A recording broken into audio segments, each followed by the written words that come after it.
Shalom, selamat sore setiap pendengar dimanapun kita berada. Sore hari ini kita kembali berjumpa di kudapan surgawi yang saya memberikan tema pada sore hari ini, jangan khawatir. Nah, Bapak Ibu saudara-saudari yang di rumah yang dikasihi Tuhan Yesus Kristus, secara manusia kita selalu mengalami rasa khawatir. Kita sering mengalami perasaan ini, tapi di dalam Lukas 12 ayat ke-22, mari kita buka bersama-sama di dalam Lukas 12 ayat yang ke-22. Sana dikatakan, Yesus berkata kepada murid-muridnya, karena itu aku berkata kepadamu, janganlah khawatir akan hidupmu, akan apa yang hendak kamu makan, janganlah khawatir pula akan tubuhmu, akan apa yang hendak kamu pakai. Ayat ke-22, Tuhan dengan tegas mengatakan, janganlah khawatir akan hidup.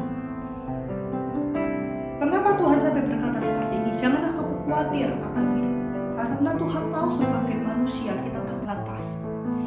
Kita bisa merasakan khawatir, kita bisa merasakan kegelisahan yang membuat kita cemas dalam segala aspek kehidupan kita. Dan itu Tuhan berkata, janganlah khawatir akan hidupmu, akan apa yang hendak kamu makan. Ini juga salah satu hal yang membuat kita khawatir, seringkali kita khawatir. Apa yang akan kita makan ya besok? Apalagi kalau saat kita di posisi kita lagi tidak memegang uang. Apa yang mau kita makan? Apa yang mau kita minum besok? Atau apa yang akan kita pakai besok?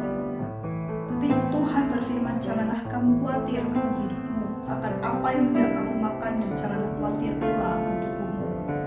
Dan kalau kita melihat apa sih arti khawatir dalam bahasa Indonesia, artinya tuh berarti perasaan cemas atau gelisah terhadap sesuatu yang belum kita ketahui.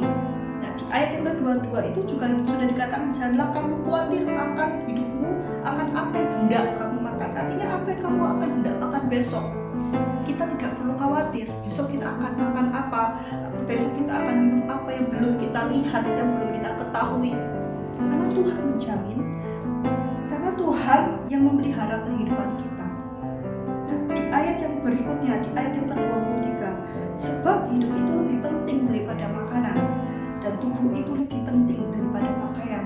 Bukankah kehidupan kita, tubuh kita ini lebih penting daripada makanan, daripada pakaian?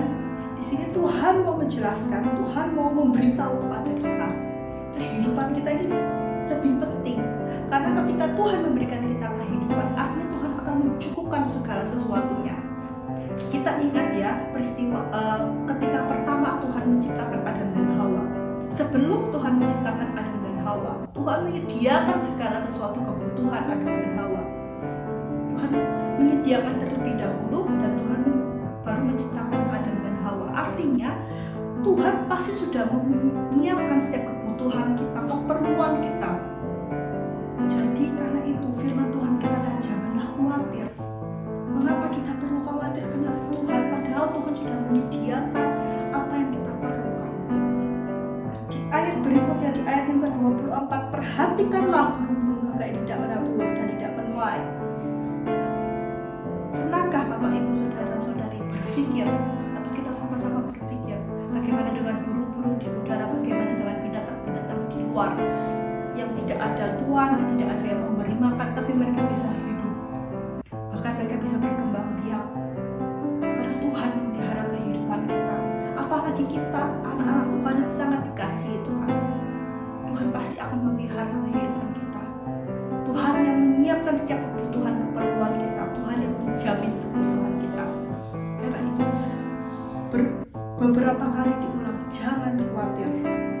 Kita jangan khawatir akan apa yang hendak kita makan, apa yang akan kita hendak minum, atau apa yang hendak kita pakai.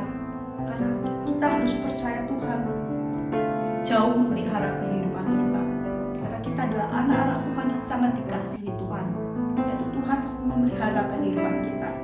Di ayat yang kita akan lompat, di ayat yang ke-27, perhatikanlah bunga bakung yang tidak memintal dan tidak menenun. Perhatikanlah bunga bakung.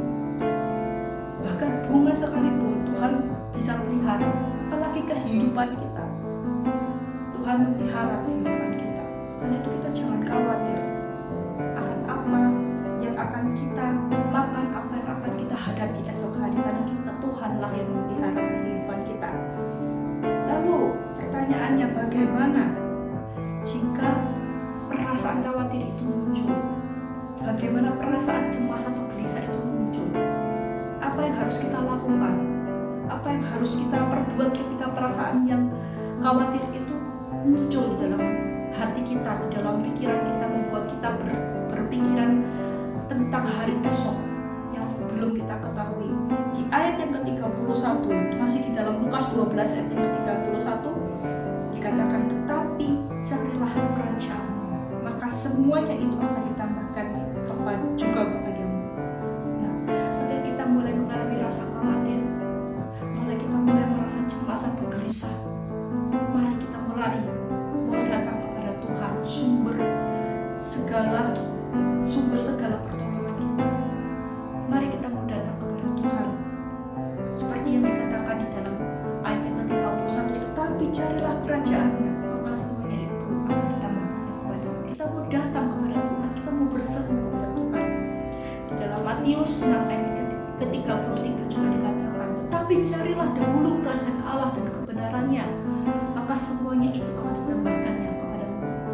Nah, itu ketika perasaan khawatir itu mulai muncul, ketika perasaan gelisah itu mulai muncul, perasaan cemas itu mulai muncul, mari kita datang kepada Tuhan untuk memenuhi segala kebutuhan kita. Dalam 1 Petrus 5 ayat yang ke-7 juga dikatakan, serahkanlah segala kekhawatiranmu kepadanya, sebab Dia yang memelihara. Dia yang memelihara kehidupan kita. Dia yang memelihara kehidupan saya dan saudara dimanapun saudara berada. Lalu jangan khawatir, apapun yang hendak kamu makan dan pakai, semuanya Tuhan tahu dan Tuhan sudah sediakan, Tuhan sudah cukupkan apa yang menjadi kebutuhan kita. Dan ketika kita khawatir, mari kita serahkan semuanya ke tangan Tuhan yang memelihara kehidupan kita. Demikian kebenaran firman Tuhan yang saya sampaikan pada sore hari ini. Biarlah firman Tuhan sore hari ini boleh menjadi berkat bagi kita semua. Tuhan Yesus memberkati.